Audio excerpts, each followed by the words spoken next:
Det ved jeg ikke. Det finder vi ud af, når det er færdigt. Jonas skød jeg ikke. Når man kan sige, at det var helt tomt at skyde. Så han skyder slet ikke. Nej, men han kunne godt selv se, at hvis det var, der havde været kugle i. Jonas, der var slet ikke kugle i, der skød. Det var helt tomt. Var det rigtigt? Ja. Jeg synes, at du pege på mig. Ja, det var tomt, mand. Tag den over, det er meget sikkert, er det ikke? Hvad for noget? Tag den over. Jeg har gået op sådan her. Ja. Og jeg er sådan virkelig hoppet op. Man skal bare gå stille og roligt, tror jeg. Jeg fylder lige op igen, så jeg ikke græsser så meget. Jeg fik brugt.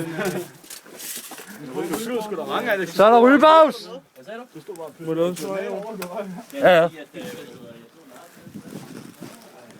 Så du det nu, Martin, han lavede over dig? Jeg så det godt. Jeg kunne tydeligt høre det. Men jeg havde for travlt med at optage jer, da I stod der, ikke? Og jeg tænkte, okay, der er noget, der larmer derovre. Jeg tænkte, det er sikkert bare dig, der står sådan nede på en gren eller et eller andet. Nej. Det var selvfølgelig. Og det var også var det der, okay, jeg er glad for, at jeg ikke er i live, og jeg vil ikke være lige nu. Fordi jeg havde ikke... Fik du noget god video? Det ved jeg faktisk ikke nu. Det kan vi jo selvfølgelig lige gøre.